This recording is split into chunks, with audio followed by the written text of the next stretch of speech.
Welcome to today's briefing. We're going to head over to China, where there's been rumors of a lost submarine now for a couple of weeks. What's been going on? Did China actually lose a nuclear-powered Type 093 Shang submarine?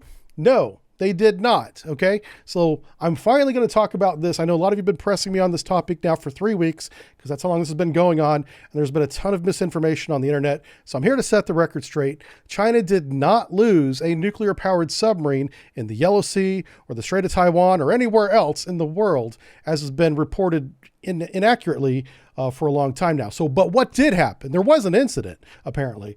So there is one radio message that has been made public that referred to a toxic atmosphere or toxic gas incident on a Type 093 nuclear-powered Shang submarine. So something may have happened, and there may have been casualties, but they did not lose the submarine. That message went to the Minister of Defense, who then advised Xi Jinping while he was in South Africa. Xi Jinping came away from a public press conference for a short period of time. Not too many people knew why. It was because he was being told this information about a toxic gas incident on board a nuclear submarine. But since then, the Chinese Minister of Defense has not been seen. For 3 weeks now, he's not been in the public eye. He hasn't made any speeches. No one knows where he's at. There's a lot of speculation now among the same people that got it wrong the first time about the submarine that maybe he's under investigation for corruption and he's going to be retrained, in one of those camps that they keep for people that say things that Xi Jinping doesn't like or corruption. Well, it could also have something to do with this incident on board the Type 093. Or it could be complete coincidence that this Minister of Defense, the man in charge of all of Chinese military, disappears the same time Xi Jinping is informed of a toxic gas incident on board one of the Type 093 nuclear-powered submarines. And that's all we know, folks. Anything else you may read on the internet is just pure speculation by that outlet. So I'm not going to go any further than this. If anything comes of this, if we get more reliable information, we'll definitely follow up. But there is an apparent toxic gas incident on a Type 093 submarine, and the Chinese Minister of Defense disappeared right after that happened, after that was reported to Xi Jinping. All right. But do you know who did lose a submarine? You guys have been hitting me up about this one too. That's right. Russia lost another submarine in its war with Ukraine. This one was called the Rostov-on-Don. It's an improved Kilo-class submarine. It was in dry dock for some work there in Sevastopol, which is on the Crimean Peninsula. And sure enough, it was struck by a Storm Shadow air-launched, low-observable cruise missile. It damaged the bow section, as you can see here. And I did some Googling on the Storm Shadow, and the public number is that the warhead on this missile is just a little less than 3,000 pounds. That's a huge freaking warhead. And it also hit the ship in the dry dock next to it. That was a tank landing ship that they were using for logistical support of troops. And so I want to show you a picture here, though, of the improved Kilo SSK to give you a better idea of what may have happened inside of it.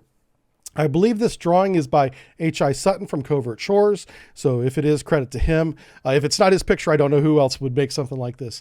But this gives you a general layout of inside this Kilo submarine. And you can see where the impact happened was just forward of what's called the pressure vessel boundary. Inside the pressure vessel is where the people and equipment are, and they're kept dry and safe during submerged operations.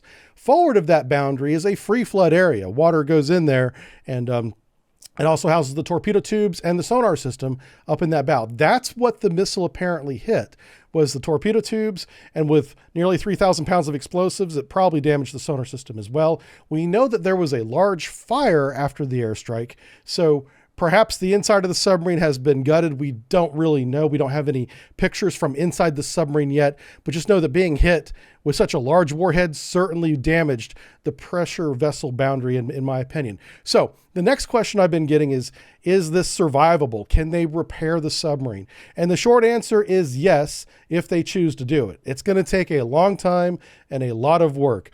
But if the only damage is an impact on the top side of the submarine and a fire inside, as long as the hull is watertight around the water line and below, they could still float it in the dry dock and then tow it to another shipyard somewhere. They could even tow it up a river to a shipyard deeper inside Russia for repairs. That is certainly a possibility. Whether or not they choose to do that is completely up to the Russians, and I'm not going to try to second guess what they're going to do with this. Just know the damage is significant. It is not operational after that attack, not at all. They will either decommission the submarine or they may try and repair it. Either way, we're not going to see it back in action for a very long time. All right. And so that's an update on what's going on over there in Ukraine. Let's talk about the Chinese carrier strike group that's at sea. Remember last week we talked about this is one of the largest formations we had seen in the Philippine Sea for a very long time. They had 11 ships working together, and they did air sorties for about a day or two. They counted 40 air sorties over a 48-hour period of the J-15s as the Shandong transited into the Philippine Sea and now back into the South China Sea.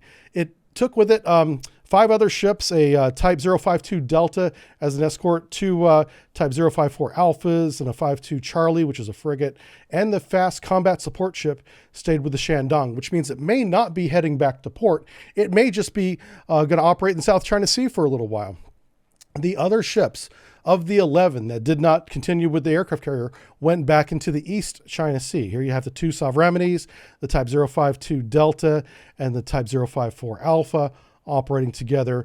And they may also stay in the East China Sea for a while, but they apparently don't have a support ship. So they would be limited in their operational time at sea. Eventually they would have to go back to port to get some resupplies, unless they send a support ship out to it. I'm not going to speculate any more than that. Just understand that the large formation worked together for a little more than a day and then has split again, bringing some ships back to the East China Sea and the carrier with 5 other ships into the South China Sea. And that's where we are there. All right, let's take a minute to talk about comments. I absolutely love it when you guys comment on my channel. Please keep them coming. I do want to make one correction, though, of someone who left a comment on our channel about the LCSs. He had made a list of things that he wanted to talk about, and one of them was, do the LCSs have L cracking? LCS, by the way, is Littoral Combat Ship. Do the littoral combat ships have hull cracking? He stated that that was untrue when actually it is true. So here's the evidence of it being true, including a photo there for you from one of the shipyards building it. This is specifically for the Independence class of ship. So that's an important deviation here, is that there's 2 different classes of ship that are both littoral combat ships. So Littoral Combat Ship Program has 2 different ships.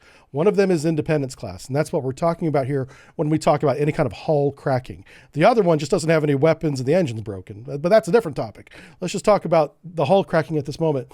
This is a standing order of the USS Omaha LCS-12 Independence class LCS ship, standing order number 73. It says in the very first paragraph, right after you get through with all the references in the title there, it says NAVC. That's NAVC Systems Command. That's the U.S. Navy's structure or department for running the public shipyards and working with the private shipyards to build ships, like the Independence class LCS. NAVC assessed that the littoral combat ships have under-designed structural defects at frames 35, 36, and 37. And that's right where the cracks are happening. It's right where the superstructure meets the catamaran style hull on the outside. Whenever they go above a certain speed, and I believe in this standing order it says 15 knots, or in sea state 5 at any speed, cracks begin to develop at this weak joint. So the LCS is cracking. All right, so I believe we've cleared up the record here about the Shang-093 is not sunk, it's not lost. It may have had an incident involving toxic gas, and that's the only thing that we could find. The Minister of Defense for China has disappeared since that message came out and was transmitted to Xi Jinping at the time in South Africa during a BRICS conference, and he's back in China now, I believe. And we cleared up some misinformation in the comment section about cracks in the LCS. So luckily, these LCS are going away, and we may not see them again. What? They built another one? What was this? Hold on. They built another LCS?